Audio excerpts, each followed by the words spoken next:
This is becoming my new staple. In fact, both hands. You there? Everybody out there? Are you there? Are you there? Gather round, clowns on National Overdose Awareness Day. Michael Moulton, M2 The Rock, coming to you live from Dallas, Texas, baby. D-Town, the 214. That's right. D-Town, the 214. Where's everybody at? Where's everybody at? Gather round. I said gather round, clowns. Michael Moulton, M2 The Rock, coming to you live from Dallas, Texas, baby. The D-Town. Yeah, D-Town, baby. The 214. What's up, my friends? Oh, I see y'all. I see y'all coming in here. Y'all coming in here hot. Y'all are coming in here hot. Who we got in here? I got to take my sunglasses off so I can see. We got, hello, Carrie Bell. Troy, how you doing? Rabbit. That's right. Look out, Rabbit. Look out, Rabbit. Chow rolling, baby. Chow time. Badge count. Check.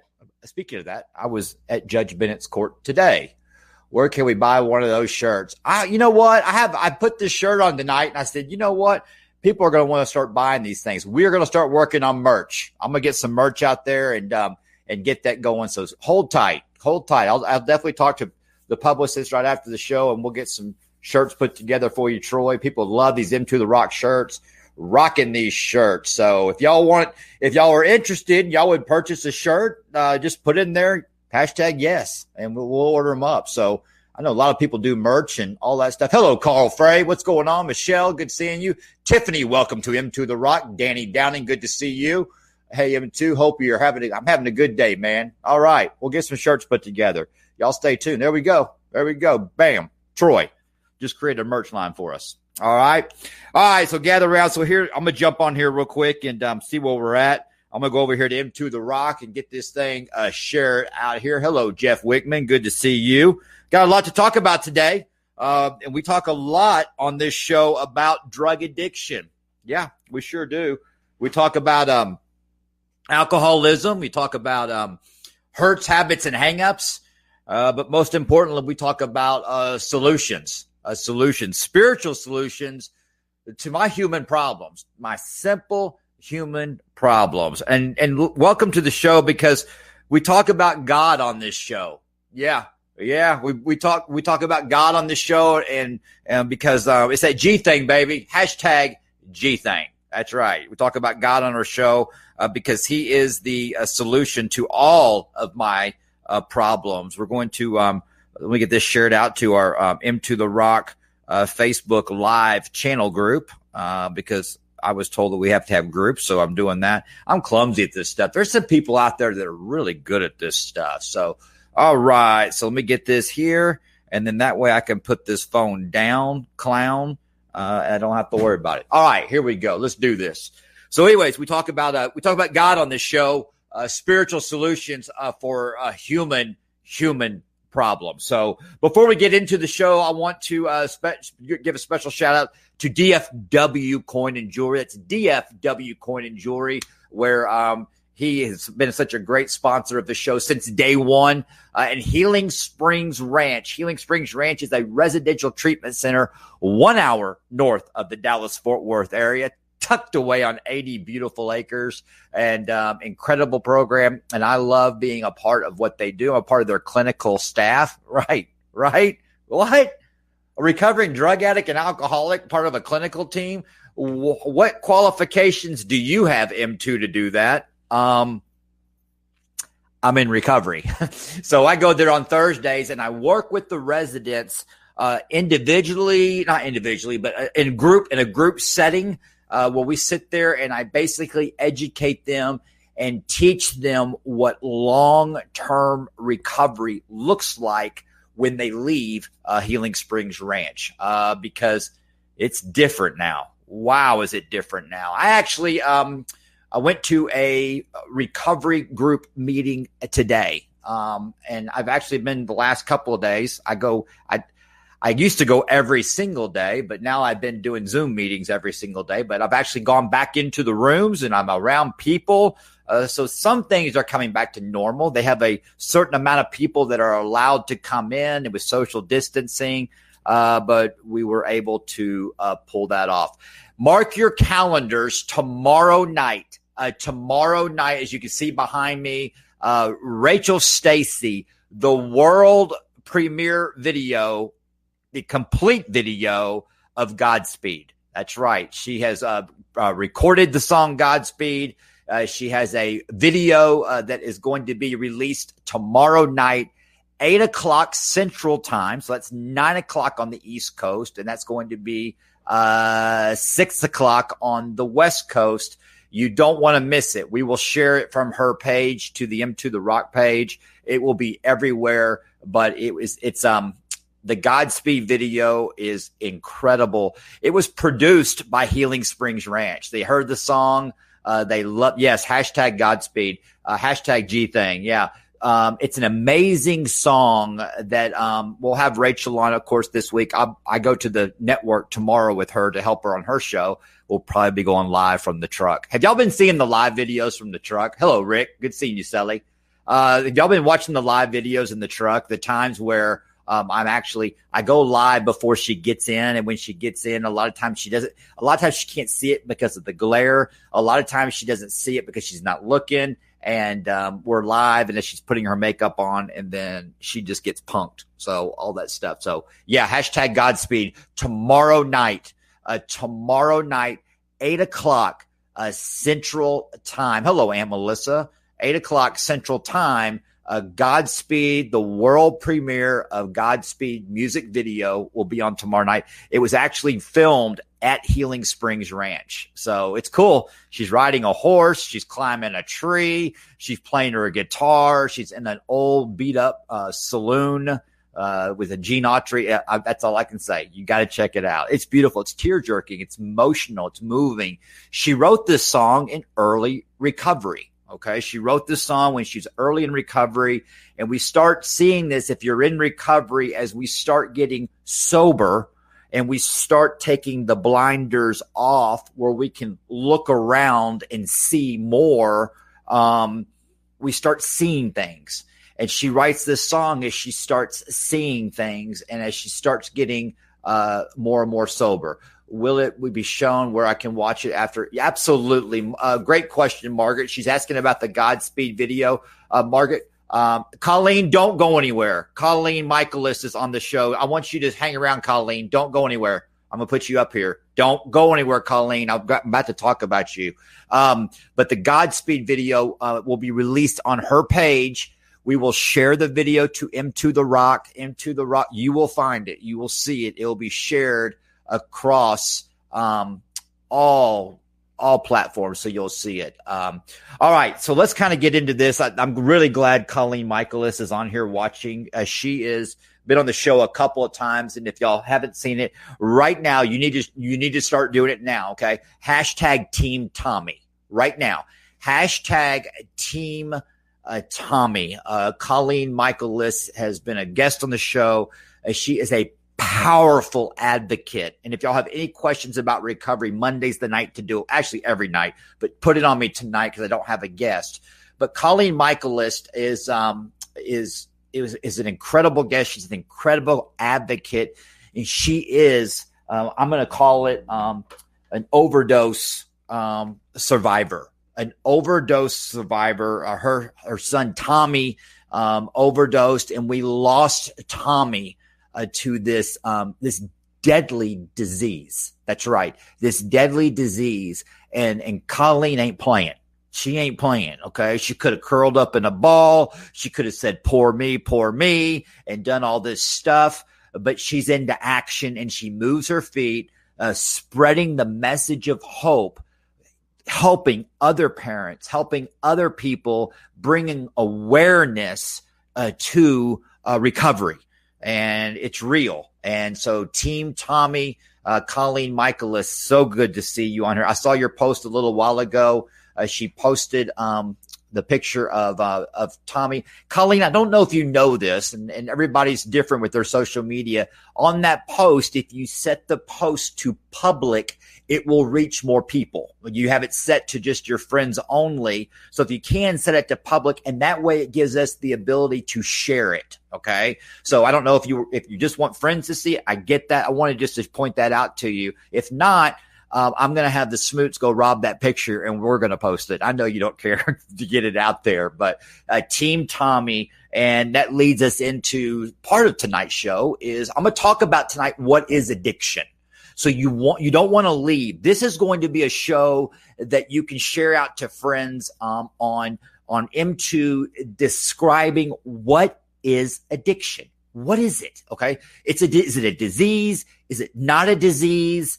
What is this truth here? What is it? And I am going to share with you the best way I know how what addiction is. Okay. I don't think so. My page is public, but I'll check. Yeah. Just that one post, Colleen, I noticed because I wanted to share it immediately to get it out there to all of our followers to see this. But don't go anywhere, Colleen. After the show, I want you to check that out or call me. Call me and I'll help you out. So Colleen Michaelis is in the feed and she has lost her son to this deadly disease of national overdose. International Overdose Awareness Day is a global event held on the 31st of August each year and aims to raise awareness of overdose and reduce the stigma of a drug-related death. If you know of someone who has died as a result of a drug overdose, okay, put their name in the comments. Let's hashtag their name. We got hashtag Team Tommy. We got hashtag Hayden. Colleen, if you'll put Hayden in there. Hayden is his mom has been on the show, but in Suzanne Hemke, Hayden Hemke, Suzanne Hemke's son, she's been on the show. But thank you, Colleen. That's public now. We'll get that shared out. But to remember the ones who are suffering or still suffering, let's hashtag put their name in the comments. If you have a friend who has died of a drug overdose, let's remember them. This is a great time to remember them. Let's get their names out there right now. And yes, here we go. Good stuff, guys. Put their names out there throughout the show. International Overdose Awareness Day spreads the message that overdose death is preventable. And that's what I'm going to talk about tonight. It is preventable. All right. And thousands of people die each year from drug overdose. They come from all walks of life. All walks of life. We hear of drug overdoses all the time. The disease does not discriminate. Okay. This disease is, we say it, cunning. It's baffling. It's powerful. This disease tells me that I don't have a disease. This disease speaks to me in my own voice. And the disease really, really gets into my head in early recovery saying, it's okay, you're cured, okay? Then the more recovery that we get, it starts disguising itself, okay? It's cunning, it's baffling, it's powerful. And the voices, it tries to get into our head to tell us that our old way of life is acceptable. So, all right. So we talked about that international. Yes. All throughout the show, if you think of someone, put their name in the comments, hashtag their name, in memory of someone that we've lost to a drug overdose, alcohol overdose, even suicide as a result of drugs and alcohol. What is addiction? What is it? So what I'm going to share with y'all on addiction is my translation. I'm going to share with y'all all the times that I speak, and I try to explain addiction to people who don't understand us, don't understand what addiction is.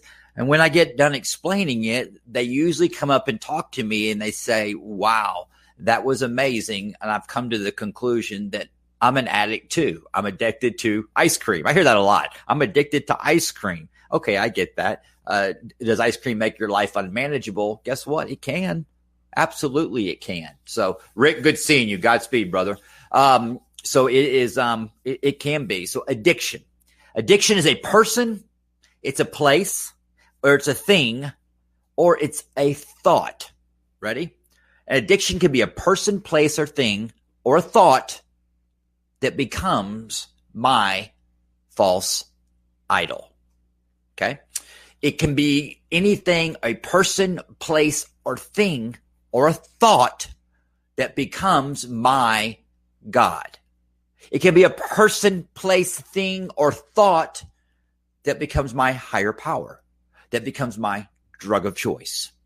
And as y'all know in my story, at a very young age, when I drank beer, the alcohol went into my body and it gave me a sense of ease and comfort that I had arrived and I had a spiritual awakening. All right.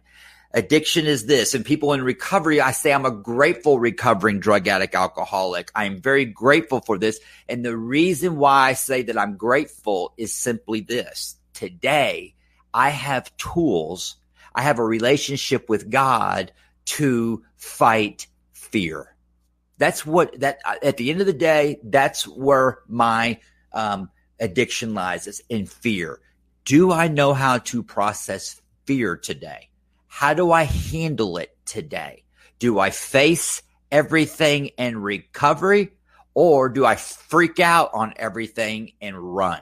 Okay. Today, I choose to face everything and recovery. Okay. Addiction. Addiction is simply this. As a human being, when I would be living life on life's terms at a very young age, my brain would start going into the future. And when my brain would go into the future and I would think about things, I would get very fearful.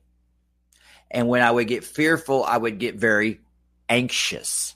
And as I'm feeling this fear and anxiety at a young age, I didn't think anybody else felt the way that I did. I would see people, I would see how they were walking, how they were handling their life.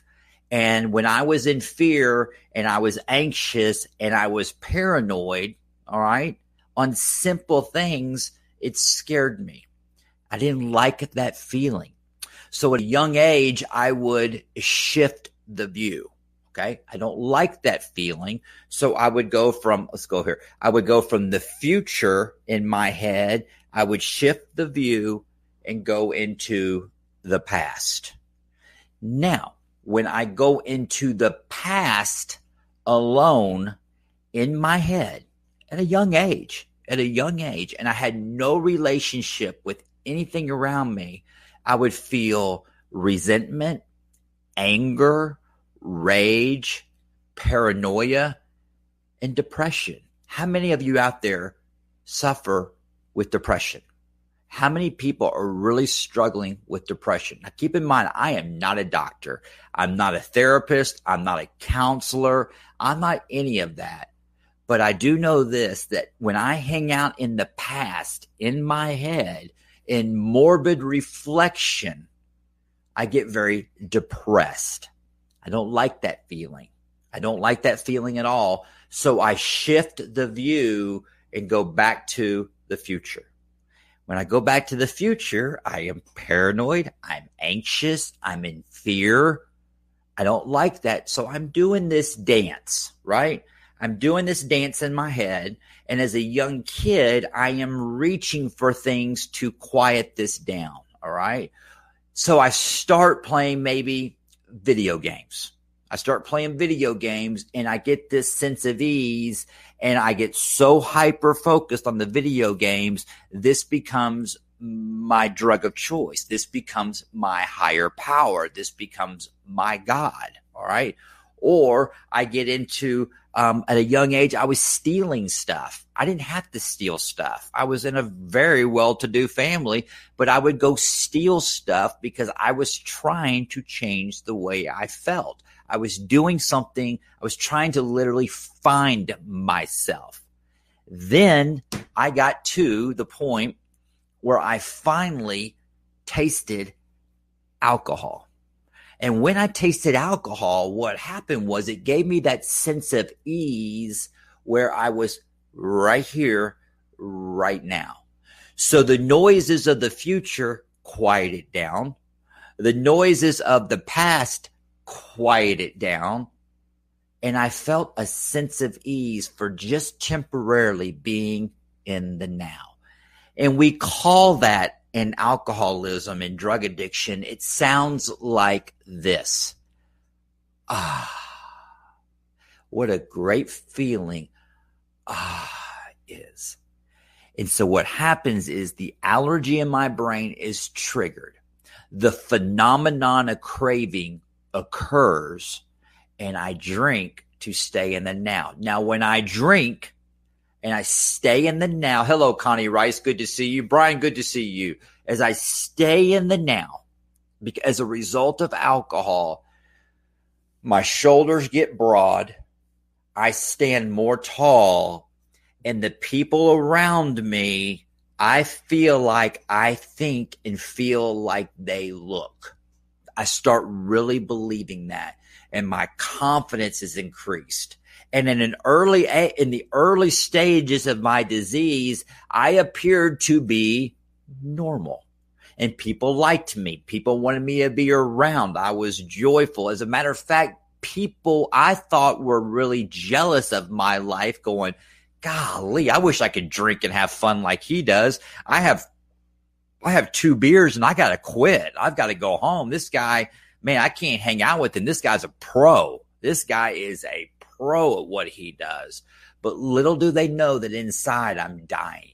I am dying. But I would never, ever, ever tell them how I really feel. All right. I would never tell them that, because my brain is a sick brain.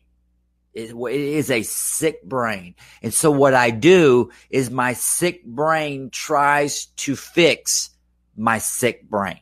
It tries to fix my sick brain. And as I do this, I start drinking more and more and more and doing more drugs to stay right here, right now, because I don't want to go here and I don't want to go there. What does this have to do with National Overdose Awareness Day? It has everything to do with National Overdose Awareness Day, because we talk about the overdose and the loss, which is important, okay? But how did we get there? Why would someone overdose and die? What could we have done different? And I truly believe that once we start educating about addiction and removing the stigma, we can eliminate the overdoses, right? And also the most important thing we do, we need to educate the non-addict about addiction and how we think, so they can be prepared to live with us, When a drug addict and an alcoholic is working a program of recovery, it is powerful. It is powerful. They become the most honest people you could ever be around. They become the healthiest people you've ever been around, and they become the most humble people that you've ever been around. It is a complete shift, I'm proof of that. This is great what I do. I love what I do. This is where God wants me. I never, ever thought that I would be doing this. Never. I never thought that I would put the sword down and just surrender to sit here and talk about recovery 7 days a week, all day long. Never thought I was going to be that guy. But we need to educate the family members about addiction.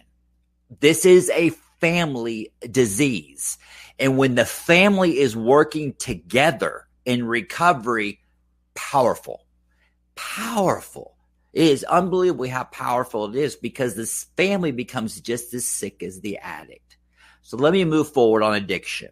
So what happens? What happens when I'm in the future, I'm in the past, I'm in the future, I'm in the past, I drink, I get that sense of ease.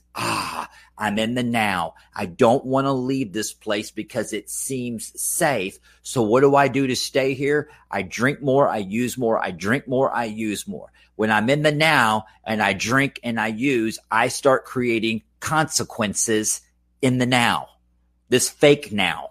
I start creating consequences, and those consequences create new fears, new anxiety, new paranoia, and then I'm lying about the consequences, saying I didn't do it. I only had 2. It was their dope, not my dope. All these things start happening. And as I'm lying, my family members around me are starting to become as sick as I am, saying, okay, maybe it wasn't his drugs. Maybe it wasn't his alcohol. He just had 2. I mean, my son would never do that. My daughter would never do that. Now they're becoming as sick as I am, and my guilt, shame, and remorse that I feel, I'm not supposed to feel that because no one else is feeling this. So I make that feeling go away by doing more drugs and more alcohol. Now, when I do more drugs and more alcohol, okay, there are more consequences, and I start losing my job. I start losing my family. I'm so knee deep into debt. I'm so knee deep into lies. I am so knee deep into guilt, shame, remorse, resentment, and anger towards myself, number one.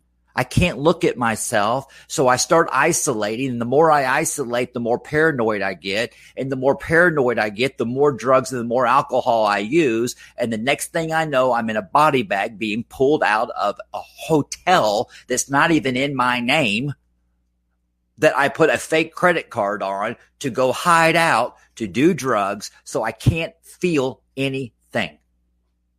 Addiction. It is cunning, baffling, powerful, and it is sick, and it's a sick brain trying to fix a sick brain. What is the solution? The solution is, if you're watching this today and you're struggling with drugs and alcohol, it is okay to say, I am an addict. I am an addict and I'm struggling. I need help. I do not know how to live life on life's terms. Yeah, but M2, I hear your story. Listen, I've never had a DWI. Okay. I've never had a DWI. Okay. What else? I've never been homeless. I've never been M2. You were homeless. I've never been homeless. Okay. Well, what else? I've never been incarcerated. Never been incarcerated. I've never been incarcerated. So I'm hearing you, but I've never been incarcerated. Okay. What else? I've never lost my family. My family loves me. I still got, and I've never been bankrupt. I've never been bankrupt. Oh, okay. What else? Oh, and I still got my car. I've never lost my car. Okay. What else? I still got this. And as I say all this, I'm going to say, listen, you've never been arrested yet. Everybody hashtag yet. In the comments, hashtag yet. You've never been arrested yet. You've never been homeless yet. You've never been incarcerated yet. You've never had a DWI yet. You've never been kicked out of the house, kicked out of the family yet. Because I promise you, it is coming. I promise you. If the thought has ever entered your mind that you have a problem with alcohol or drugs, you do. That's based on my story. Normal people don't question themselves if they have a problem with alcohol or drugs. Okay. I don't question myself. You know what? I might have a problem smoking cigarettes. I might. I don't smoke. I used to. I don't even think about it. I don't have a problem. I don't have these conversations. I will never forget. We were at dinner one night and Rachel looked at me and started crying. She's like, why can't I just have a glass of wine like they do? And I'm like, I started laughing. I said, you're an alcoholic. She goes, well, why do you say that? I said, because normal people don't sit there and cry because they can't have a glass of wine. What's the real problem here? And the real problem, she was struggling with the resentment deep down inside. That's what we do. And recovery is beautiful. Beautiful. What's the solution to addiction? I have been on a lot of radio shows across the country. I've been very fortunate. And I have been on, there was times where I was doing, 300 media appearances a month sharing my story.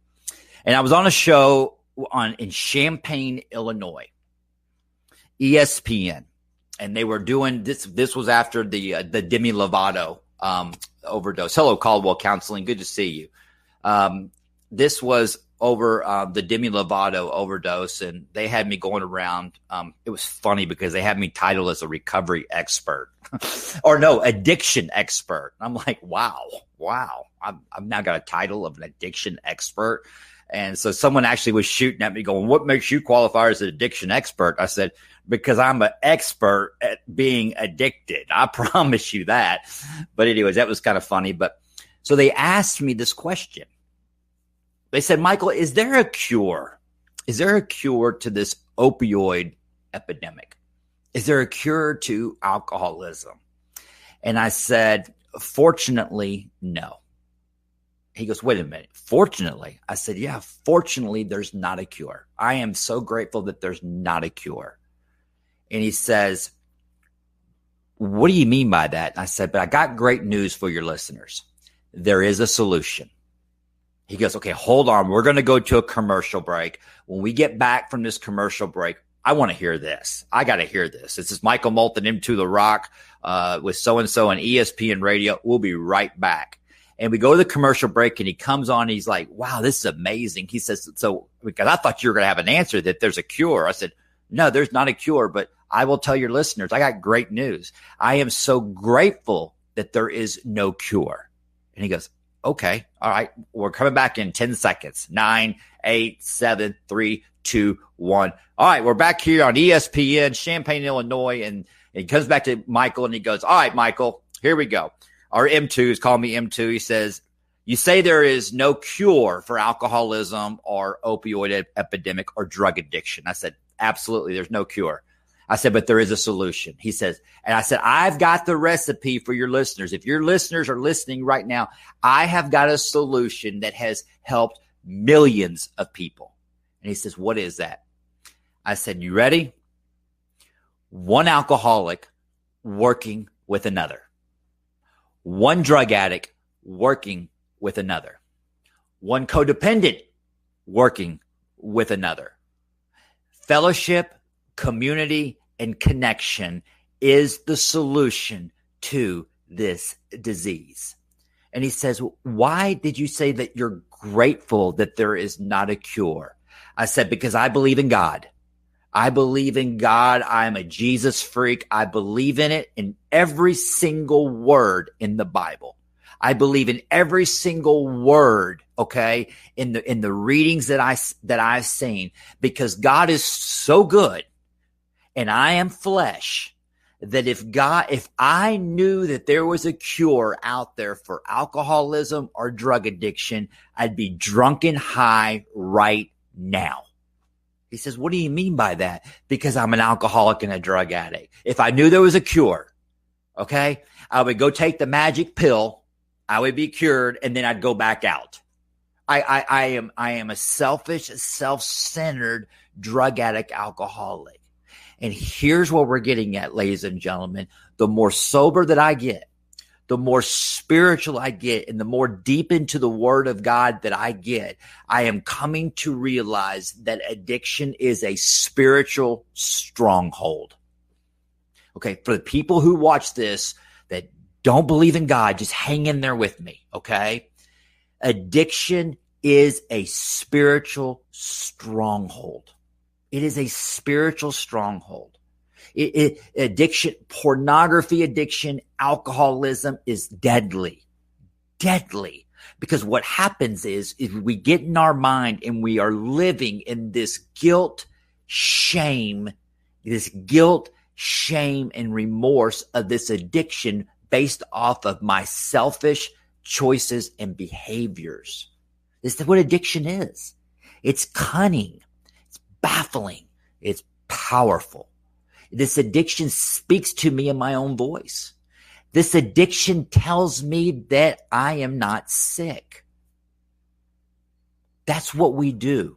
And recovery is so powerful because when one alcoholic is working with another, one drug addict is working with another, this spiritual awakening comes in. Let me back up. If you go to support group meetings, Colleen, I wish there was a magic wand. Doesn't exist. Amen, Colleen. Colleen, it's amazing when Colleen and I talk, okay? And And if y'all can relate to this, I want you to push in the comments, I can relate, or I relate, hashtag I relate. When you go to a support group meeting, so let's just talk about that it's a 12 o'clock meeting, okay? You go to the meeting, all right, and you feel better after the meeting, okay? Can you relate to that? You go to a meeting, the meeting takes place, whether it be Sunday school, church, or a support group meeting, and when the meeting is going, you start feeling better. That feeling there. That feeling right there is a spirit within. There is something that is happening. It is a power greater than yourself to restore you to sanity. And that feeling is hope. See, drugs and alcohol gave me that false sense of hope. But the opposite of that community and that connection is hope, right? That's what the Spirit does. And that's why when the opposite of addiction is connection. And that's why so much of recovery is service work. That's why I'm so grateful for what we do. Okay. There are times, I'm telling you guys, there are times at night I am literally dreading doing this show. I'm just like going, gosh, I got nothing to talk about. I got nothing to talk about tonight. And I still do the show. And I go live and something happens. The Spirit comes within. It starts speaking through me. And about 15 minutes into the show, I feel different. I feel better. I feel alive. I feel like something is happening that drugs and alcohol cannot do. And what is happening is I'm living my God-ordained purpose in life. And we all have it. We all have it. I start feeling the Spirit. I start feeling the energy. And the reason why it feels so good, this is why it feels so good, is because I'm out of self. The safest place in the world is right here, right now. That's where God's at. That's where God's at. The safest place is right here, right now. And that's why the 12 steps help so many people. Steps 1, 2, and 3. You ready? Trust God. Trust God. See, so many people, Wayne McCullough, a good friend of ours, Rachel and I met him for an afternoon lunch one time. And he says so many people struggle with the God deal because when they think of God, they see their dad's face. If they can get their dad's face off of God, it's so different. Wow, did that hit home? That hit home because so many of us, we see our Father's face when we think of God. And that's why I challenge all men that are watching this show, all men, it is time, men, to take the dinner table back. Yeah, I said that. I meant that. Represent that. What are you talking about, M2? It's time to take the dinner table back. Men, it's time. If you're married, you have your family together, or if you're divorced, men, I challenge you right now. You go serve your family. Go serve your kids. All right? And the addiction goes away. You can't overdo family. You just can't do it. You just can't do it. Serve God and serve your family. Y'all know my story. And how did I come up with this? The addiction, fear in the future, depression is the past. I'll say this again. Let me see if I can get it. Y'all bear with me. Let me grab something real quick. Here I am. Y'all remember this story, and I'm going to tell it again because what is addiction? Today at 3 o'clock Central Time, Judge Bennett called me last week and she says, hey, I need you to come to drug court and speak to the clients. Yes, we cannot overdo love. That's right. Venicia, good seeing you. David Dillon, thank you very much. Anna, thank you. I'm going to give some shout outs. If you're listening to us on podcast, on iHeartRadio, iTunes, and Spotify, I'm shouting out people's names because we are a visual digital media show. So check it out sometimes when you get done looking at this. Go to Facebook, go to Twitter, go to Instagram, YouTube, check us out. And that way you can see, you can put a face behind the voice. So welcome everyone who is listening to the audio version of this. But I've shared this before. And this is so powerful. This is so powerful. I am a guy, I'm going to get really transparent. I am a guy that had everything. I had everything visible that you could have. I had the money. I had the family. I had the big house. I had the successful company, and everything was just going great. Inside, I was dead. I was addicted. I would buy everything. I was spending way too much money. I was running. I was not anywhere near being a husband. One thing I was focused on was being a good dad. I really wanted to be a good dad, and my boys became my drug. And when in 2010, when I was this, Michael, can you tell my better half, what do you mean by take the table back? His name is Billy. Okay, let me back up a little. It's a good question here. Somebody has asked, what does it mean to take the table back? Okay. All right. This is what I mean by take the dinner table back. It is time for men to be the spiritual leader of the household. Okay. How do we cure addiction? How do we solve addiction? How do we get a head start on this? It's time for dads to be the spiritual leader of the household. It's time for dads to be the father. It's time for dads to take the dinner table back, turn the TVs off. Everybody sits around the dinner table, and dad is the spiritual leader. And he looks at the family and he says, boys, girls, this is your mother. We respect the mother. I respect the mother. My job is to love your mother like Christ loved the church. I can't believe I'm talking this way, but I'm doing it. I never thought I would talk this way, but it's the real thing. See, God engineered the man to be the spiritual leader of the household. God speaks through the man and spreads it through the family. But if Satan, the disease, speaks through the man, it spreads through the family. Okay. So dads, if you're running game, you're out there running around on your wife, you're drinking in the house, you're smoking in the house, acting a fool. Okay. No spiritually connection. Guess what's going to happen?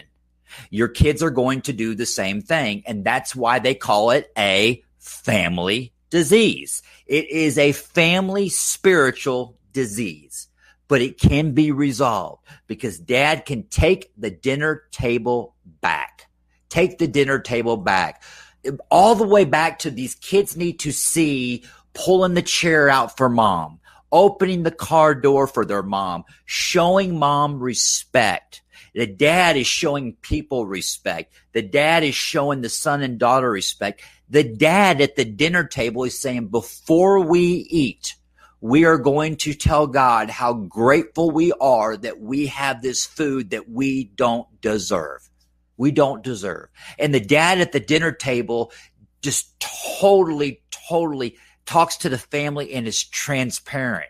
Hey, Johnny, Tommy, Lucy, you're not going to believe what dad did today. I made a mistake. I got into some fear today. I said something to someone that is not okay, and I need to go make it right. I need to make amends to this person. And those kids are listening to their dad and learning. They get to see it live on stage. And that's what a dad is for. When I was locked up in the penitentiary, God is my witness. The biggest highlights of the day in the penitentiary was commissary. That's when they came around and they sold food. Boy, there's addiction live on stage. Okay. Food becomes an addiction in the penitentiary. And I totally understand now what fasting means, okay? In biblical fasting. We take our food away so we get more centered with God. That's a whole other show. We're fasting in recovery. We take alcohol and drugs away and turn to God, all right? Food can be a god. Food can be a deadly addiction, all right? We can admit that we are powerless over food and that our life has become unmanageable. But in the penitentiary, commissary, mail, when the mailman would come, everybody was excited because they got to get mail. And the other one was guest. When guests would come to the penitentiary to meet their family in the penitentiary, God is my witness, the 4 years that I was locked up, during visitation, when people would go visit and they would come back, every single man, every single one of them, am I making my point? Every single man that went to visitation that came back that I talked to, that I interviewed, how was your visitation? Who'd you see? It was mom or grandmother or an aunt or their baby mama, their girlfriends. Never dad. Not one. So I've come to the conclusion that Satan, the disease, is working on dads harder than anybody in the family, because if Satan can take out the spiritual leader of the household, what happens? He wipes out the whole entire family. The whole entire family. That's why it's so important that men work with men and women work with women. A lot of women in early recovery, bless their heart, and I truly mean that, bless their heart. I'm talking to you women, listen to me. In early recovery, you get with a woman immediately, because what happens is that Satan and the disease will get into your head and say, hey, there's a guy over there that's got 2 years sober, all right? He can be your God. And what happens is we see so many ladies in early recovery, they do what's called cross addiction. They replace drugs and alcohol with him. And what they are searching for, and the reason why they do that, is they are searching for a leader. They are searching for a spiritual leader because they want to feel safe. That is the word that I always hear from every female. I just want to feel safe. I want to feel protected. Well, ladies, I am highly suggesting that in early recovery, you get with a woman who has got a lot of sobriety and you do exactly what they suggest to you. Hello, Robert. God's driving the bus and we're just the passengers. Amen. Complete surrender. Robert just made a really good point right here, okay? This is a great reference right here to step 3. When I read this, I think of step 3. Made a decision to turn my will and life over to the care of God as I understand him. And that is true surrender. That is true surrender. God, you're in charge. I'm not. When I am in charge, when I take the wheel, Robert, guess where that bus is going? The penitentiary. Straight to the penitentiary. Tiffany, welcome to the show. Thank you. So that's why we talk about men work with men and women work with women. I'm going to share something. When Into the Rock we very first started, I was just I'm being honest, I was getting pounded. And even to this day, a little bit, and it's usually newcomers to the show, I was getting pounded by women. And I was looking at this because I look at things, I study it, like I try to figure out why people are doing what they do. Okay, ready? I was getting so many messages from women. And I'm like, what is going on? And so I was talking to our publicists and PR. We were looking at the analytics, and our women following is really big and our men is obviously less. Okay. Women were reaching out to me. Some of them were doing stuff that's just not okay. We had to just move around and we just let them go. Okay. But the women that were reaching out to me, you know what the common denominator was? Is we call it daddy issues. Okay. They were looking for a father. They were hearing something and seeing something that was attractive, and women are attracted to a male, spiritually fit person. Am I making sense there? I wanted to take some risks there because I can't speak for women, but I can speak at what I see. I'm really hyper focused on this right now, women, because I want to protect y'all. Get with another woman in recovery. Get with another woman in your church, okay? Work the 12 steps. I'm suggesting it. Work a 12-step recovery program so you can learn how to love yourself. Love yourself. I almost didn't log on. I'm so happy I did. I was meant to hear this tonight. 65 days sober. Today has been tough. Oh, wow. Good job, Tiffany. Tiffany, 65 days sober. Everybody hashtag Tiffany. That's great. That's the disease. Don't want to log on. Not going to log on. I ain't doing it. Right, Tiffany? I ain't logging on. Pour me a drink. That's what the disease does. Tiffany, when this show is over, I want you to text 3 women and tell them that you love them and that you're thinking about them and what can you do to be of service to them. That's what we do. When I get into self, the more I get into self, the more depressed I get. 100% of the times when I'm depressed, I'm into self. Great job, Tiffany. And Tiffany, just you making that comment right there, you're helping a lot of people. These comments help more people than what I say. All right. Great job. 65 days of sobriety. I'll end with this story. It's a great story that a lot of people, y'all love, is that, Michael, how did you come to the conclusion of describing addiction? On May 29th, 2017, when I failed my overdose, I wanted to die. It was the darkest time of my life. 3480. Yes, thank you, Robert. 3487. It was the darkest time in my life. I had been accused of something that was horrible, and I was going to prison for a long time. And when I was locked up, I was pacing the jail cell. That's why they call me Rabbit. You got that, Troy? Look out, Rabbit. Hashtag Rabbit. They call me Rabbit because when I would get released, I would run. When I would get into incarceration, I could not sit still. I would pace and pace and pace and pace and pace. I would just do laps around the day room, just walking. And the reason why I was doing this is I was so uncomfortable. I was about to crawl out of my skin because my brain would go to the future,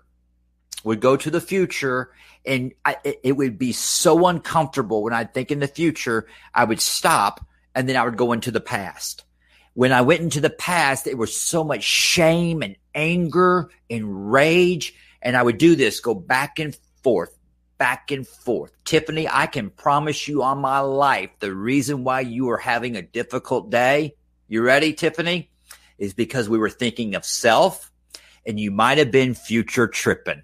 Am I right? I felt you. I think you just said, yep, you're right. I guarantee you, Tiffany, you've been future tripping. I bet you're way out in that world, way out in that future, trying to fix something that doesn't even exist. We were worrying about something that's not even happening. Do you know what worry is? Worry.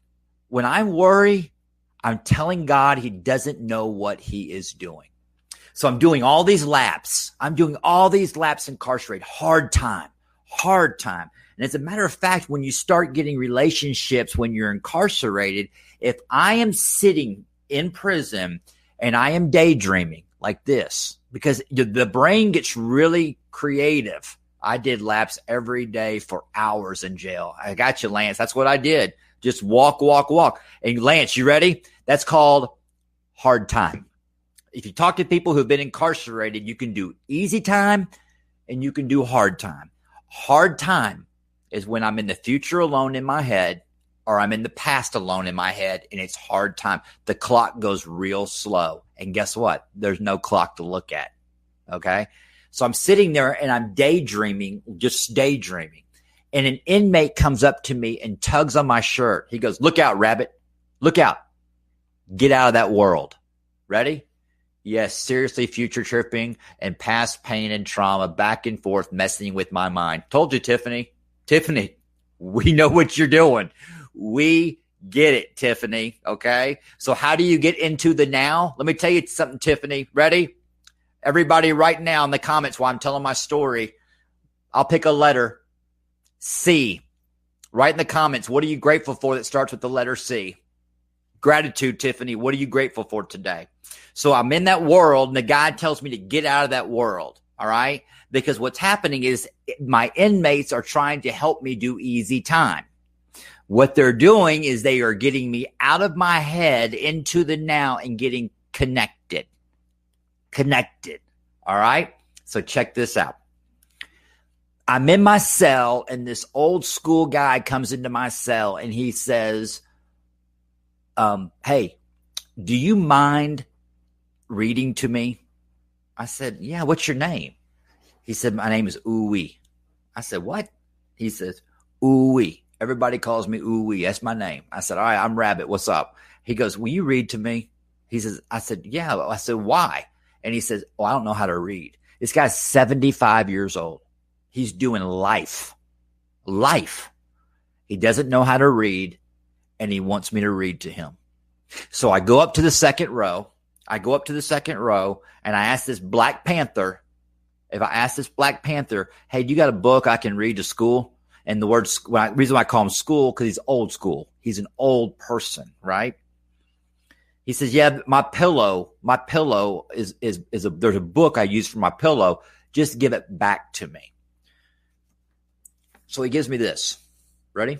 Y'all have heard this story a million times. It never gets old. He gives me this right here. And I go downstairs and I start reading to Ooey. And as I'm reading to Ooey, these are black words on white paper. They're not meaning anything to me. And as I'm reading to him, he starts asking me questions. He says, hey, who's Luke? Tell me who Luke is. And I go to Luke. And he says, hey, tell me about Revelations. Tell me about the white horses. What's that mean? And so I'd go to that and I'd read that to him. All right. Little did I know. Are you ready, Tiffany? Little did I know. 4 days go by. 4 days went by and I wasn't pacing in the day room. 4 days went by and I wasn't thinking about the future. 4 days went by and I wasn't thinking about the past. And 4 days went by and I realized I wasn't anxious, paranoid, guilty, remorseful, shame, resentful, angry. I didn't feel any of that, Tiffany. None of it. Why? What was happening? And then on 7/7/17, a couple of nights later, I had a spiritual awakening where I was born again. The blood of Christ came in me. I woke up. I loved everybody. And I realized that the reason why I wasn't future tripping and the reason why I wasn't regretting the past is because I was in the now. How do you get into the now? What is the solution to addiction? How do we get into the now? The way we get into the now, okay, is to serve God and love everyone. Serve God and love everyone. And the reason why I started doing easy time is I started to serve all the inmates. I started reading to all the inmates. I was writing letters for all the inmates that did not know how to read and write. And as a result of that, they would give me shots of coffee. They would give me soups. See, I had no money on my books. I had no guest. No one came to see me. No one put money on my books. I went from being very, very financially wealthy to being the poorest person in prison. That's where I went to. But I became the richest. I became free. And today, this Bible right here is now this Bible right here. And if you open this Bible up, you will see that it's held together with deodorant tape. You know your world is coming together when your Bible is falling apart. That's when your world is coming together.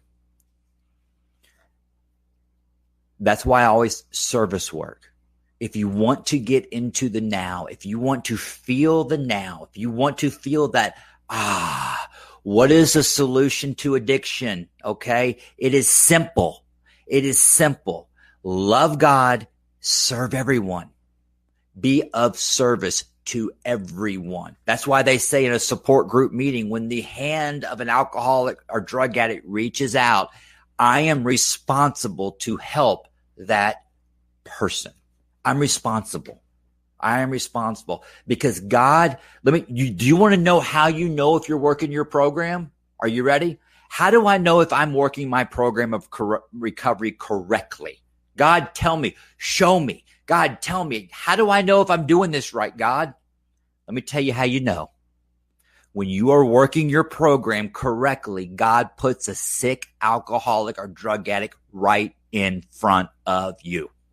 That's what happens. That's where you check the box off, and that's how you know you're working your program. God will put a sick alcoholic or a drug addict right in front of you. Do you know why I know that? Because when I was drinking and doing drugs, not one alcoholic or drug addict called me to ask my help to get sober. No, because we're dealing with God here. God's not going to put two sick people together when one is praying for help. That's how it works. One alcoholic working with another. I am highly suggesting to get a sponsor, a mentor, a therapist. Go get involved in a support group meeting, a recovery meeting. Look at this hashtag Paul. Paul Evans, 5 months sober today. Paul, good seeing you. I'm so proud of you. That is good stuff right there. 5 months sober. But there's a guy right there that's getting sober during the pandemic. That's a guy right there. I don't want to do Zoom meetings. This guy's doing it. I guarantee you he's doing it. All right. I guarantee you. Paul Evans, congratulations. Keep doing it. Keep coming back. Keep coming watching him to the rock. We need guys like you. The newcomer is the most important person in the room. The newcomer is the most important person in Sunday school. The newcomer is the most important person to corporate America. Why? Because the newcomer reminds us of where we were at. The newcomer keeps us simple. The newcomer makes me tell him, go to meetings, get a sponsor, work the steps. That's it. That's it. That is it. Just do these 3 simple things. Go to meetings, get a sponsor, and work the steps. That's simple. If you're new to recovery, that's it. Just raise your hand, ask for help. I hope this was a service to you. Oh, by the way, this right here, there's my release paper.